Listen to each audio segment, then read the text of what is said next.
city employees delivering services and directly employed by the city, Right. therefore by the taxpayers. Right. And the services that are delivered. And San Francisco is like, we have the top. It's just about the top. We have more city employees per citizen. Oh my God! Yeah. Per Yeah. citizen, Right. Than Chicago. With all Than those people, Chicago. so we should have enough people Yeah. shining our shoes and doing our laundry. Yeah. I mean, we barely beat New York. Now, people have complaints. They've always have complaints, and people have legitimate complaints about the services, the parks, this, and that. But those services have been the same, ever since the city's been established, and almost by universal agreement, they've gone down. Meanwhile, during that period, let's just take the last 50 years, the size of city government has gone up. Exactly. And the cost of city government and the number of people employed by the city. Right. So all this is going up by almost universal agreement. The quality or efficiency of services have gone down. Right, exactly. So you got to say, wait a minute, what's wrong with this picture? Right, exactly. Yeah? Exactly. I mean, it's a fair question, no matter where you are in the political spectrum. I think the average person is finding it so oppressive, It's just like, if you're a homeowner, you're a small business person, you're a family, it's a hard place to live, So the income for the average person is just not there. And then you look at these people in city government and think, good Lord, how do I get that job? Well, here's what we found out. We got some economists and a lot of city watchers for a long time. People looked at the PUC, looked at the board over a decade.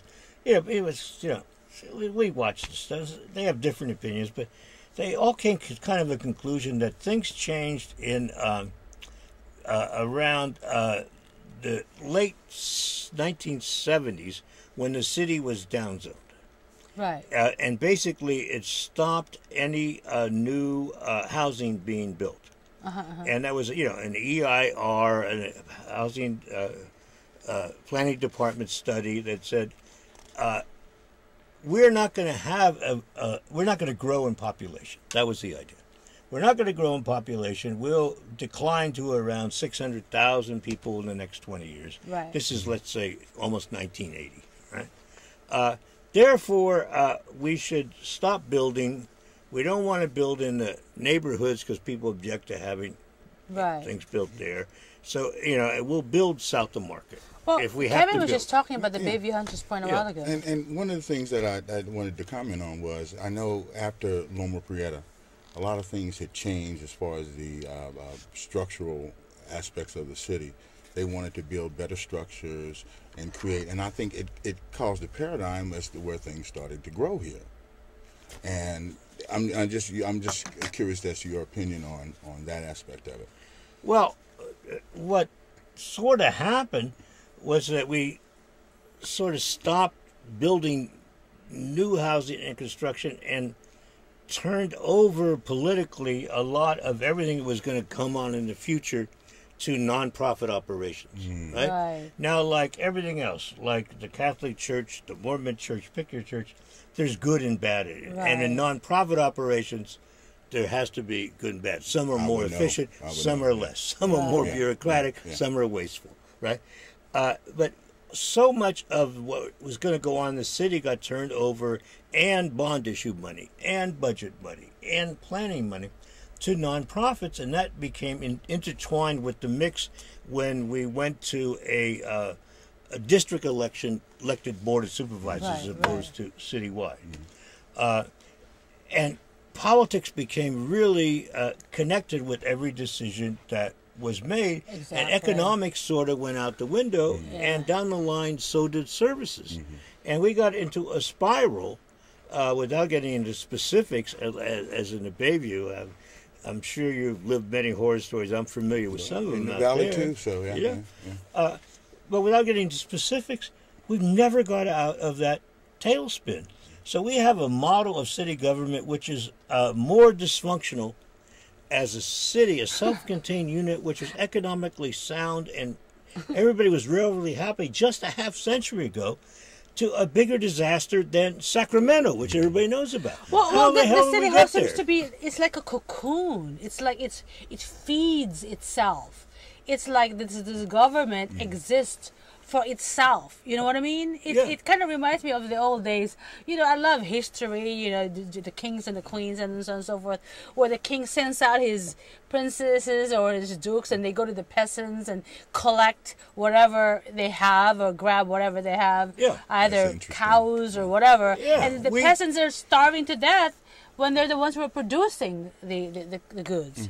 I mean, it just kind of starts. Well, there's only, I mean, we've gone from a property-based economy, right, which got sort of stopped in a point by Prop 13, which did some things.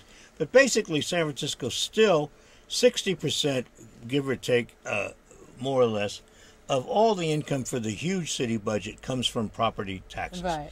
If there's not building, if there's not growth, whether it's downtown, whether it's new housing, so existing housing get rehabbed or fixed up for poorer people, whether nonprofit housing can get built. But if something isn't being built, that screws up that sort of the majority part of the income to pay for all the city services that people want. Right.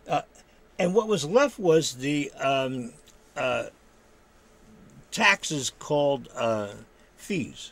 Oh, right? Yeah, they don't call them taxes anymore. They just call them fees. And so for the last, let's just say, 10, 20 years at least, the Board of Supervisors and the mayor's office has gone along. Sometimes the mayor's office has been complicit in this, has raised fees, whether it's a parking ticket, right? Or recycling or whether garbage. it's recycling, whether it's the water taxes, which went in under old Joe Alioto back in the 1960s. Right.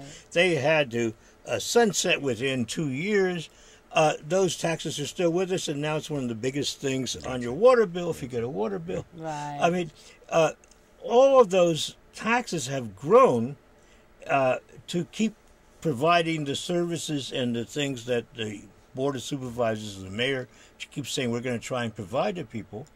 But you can only tax and add to those costs so much on the homeowner, on the small guy who's running a shop, you know, on everybody, because there's a limit. It has to stop somewhere, right? And at the same time, we've been incapable of cutting the size of city government in terms of the number of employees. How about all those guys making over 100,000, huh? Well, hey, that's you get into that too, right? You know, cop overtime, $125,000 a year, $2,400 a day. That's not the police department's fault. That's built into the civil service platform. Oh, jeez. And the whole thing is madness. It's spiraled out of control, and everybody's mad, right? And nobody knows to do anything about it, and the supervisors aren't exactly helping. How do we fix this problem? Is there any leadership coming through the pipes? No. Do we see any improvement in the immediate horizon? I mean, what? You don't, because the rational basis of a functioning city government went out the window 30 or 40 years ago, and nobody said, stop. You know, how can we have more city employees in Chicago, which has, let's say, 3 million people, and we don't even have 1 million people, right? And how can we give less city services for the money? Right. You know, it doesn't. And how can we keep raising fees and fees and fees on everything from going to the park to going to the John, for Christ's sake? You know, how can we keep doing these things and not building replacement housing or anything like that, because we want to have moratoriums on this and that? Right. You know, and the nonprofits could have solved that by going ahead and taking bond money and building housing and doing this, plugging in a hole.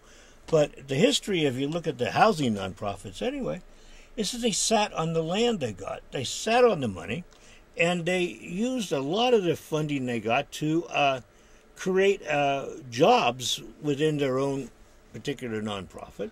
And they became part of the political machinery. Exactly. Right? These guys went out in the street and would campaign, but they're not building a house. Yeah. You know?